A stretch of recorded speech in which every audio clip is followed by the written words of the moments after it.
రాపూర్ ప్రజలందరికీ మీడియా మిత్రులందరికీ నమస్కారం.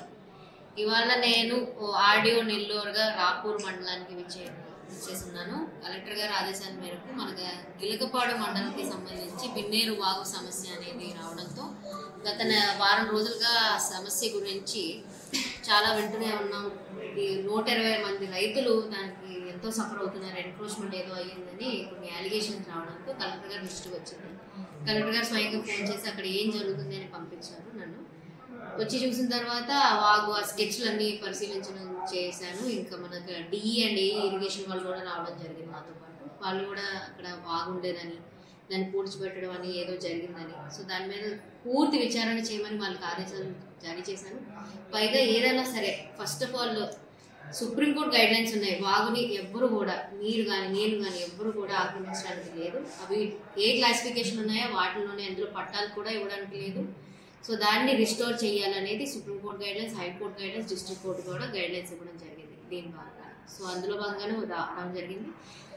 దాంతో పాటుగా ఈ 120 మంది రైతులు ఇంట్రాక్షన్ కూడా అయ్యారు. మార్నింగ్ వాళ్ళ సమస్యలు చెప్పుకున్నారు. వాళ్ళ భూముల యొక్క చుట్టుపక్కల ఏదైతే ఎన్క్రోచ్మెంట్స్ జరుగుతున్నాయో దాని గురించి కూడా మాట్లాడడం జరిగింది. సో ఆదేశాలు ఇచ్చాను. కలెక్టర్ గారి దృష్టికి కూడా ఈ విషయం గురించి చెప్పాను, ఏం జరుగుతుంది అక్కడ సిచ్యువేషన్ ఉంటుంది. సో సర్వేయర్స్, మళ్ళీ విలేజ్ సర్వేయర్స్, మండల సర్వేయర్స్ వాళ్ళందరినీ కూడా మంచిగా కరెక్ట్ ఎగ్జాక్ట్ సర్వే చేసి సరిహద్దులు అనేది మనం చూపించగలిగితే ఆ రైతులు రేపటి నుంచి వాళ్ళ యొక్క భూములు వాళ్ళు సాగు చేసుకోగలరు. ఇది ప్రజా సమస్య. మన పైగా ఎంక్రోచ్మెంట్స్ అనేవి వాటర్ బాడీస్లో ఉండడానికి వీల్లేదు. ఇది ఒకటండి. అలానే ఇలా రాపూర్ మన తహసీల్దార్ ఆఫీస్కి రావడం జరిగింది ఇవాళ. దాంతో భాగంగానే ఇవాళ అందరికీ తెలిసిందే ప్రతి మండే ప్రజా సమస్యల ఒక గ్రీవెన్స్ సెల్ అనేది ఏర్పాటు చేశారు కలెక్టరేట్లో కానీ ప్రతి మండల స్థాయిలో. అందులో భాగంగానే కొంతమంది పిటిషనర్స్ కానీ ఈ అప్లికెంట్స్ కానీ రావడం జరిగింది. కొంతమంది బాట సమస్య అని, కొంతమంది కొన్ని ఎంక్రోచ్మెంట్స్ అనే ఇష్యూ అని. మేజర్ ఏంటంటే రాపూర్లో మనకి రీసర్వే జరగకపోవడం వల్ల చాలా సమస్యలు ఉన్నాయని, సరిహద్దులు ఏర్పాటు చేయడం లేదు సరిగ్గా అని కూడా కొన్ని కంప్లైంట్స్ రావడం జరిగింది, దృష్టికి రావడం జరిగింది. సో ఇప్పుడు నెక్స్ట్ యాక్చువల్గా 28 డిసెంబర్ నుంచి స్టార్ట్ అయ్యింది రీసర్వే. కొత్తగా స్టార్ట్ చేశారు నెక్స్ట్ ఫేజ్. ఏదైతే డిస్ట్రిక్ట్స్లో విలేజెస్లో ఏవైతే రీసర్వే జరగలేదో అవి మళ్ళీ స్టార్ట్ చేయడం జరుగుతుంది.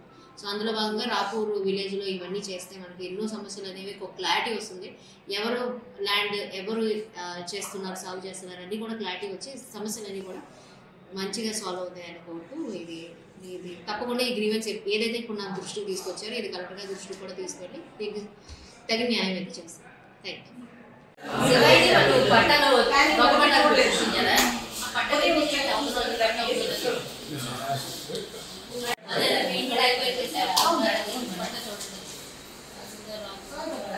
సర్వే చేయించాను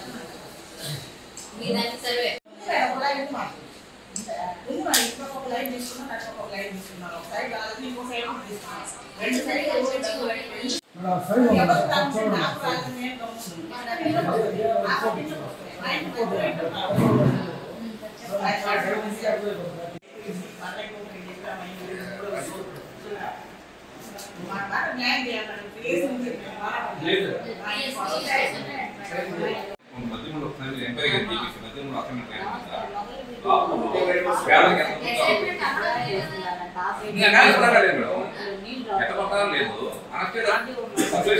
మేడం. ఒక సర్వే నెంబర్, పట్టా నెంబర్ ఉంటుంది, అసైన్మెంట్ నెంబరే ప్లాట్ ఇనిషియేట్ చేసి రాపూర్ మధ్యమూడు సెంటర్ చేస్తే సర్వే మధ్యమూడు సెంటర్ మొత్తం అసైన్మెంట్ లేదు మేడం. మొత్తం లేఅవుట్ వేస్తున్నారు. మా పట్టణంలో కూడా అదే పరిస్థితి. వీటిలో కూడా చాలా మంది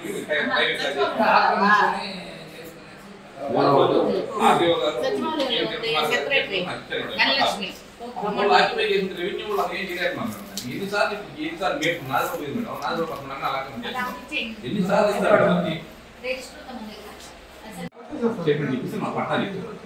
దాన్ని చెప్పి ఎవరు అక్కడ డ్రైవింగ్ క్లాస్ చేయాలి, ఊళ్ళు ఆక్రమణ చేసుకుంటారు, మమ్మల్ని అసలు బాగా ఉంటుంది.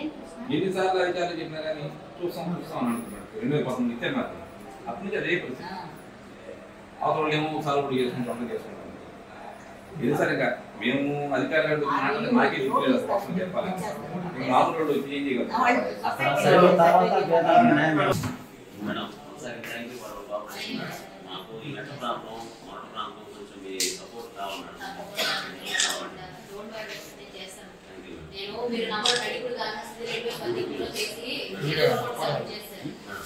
మరిన్ని వీడియోస్ కోసం ఛానల్ ని సబ్స్క్రైబ్ చేయండి. లేటెస్ట్ అప్డేట్స్ కోసం వాట్సాప్ ఛానల్ ని ఫాలో అవ్వండి. ఆ లింక్ డిస్క్రిప్షన్ లో ఉంది.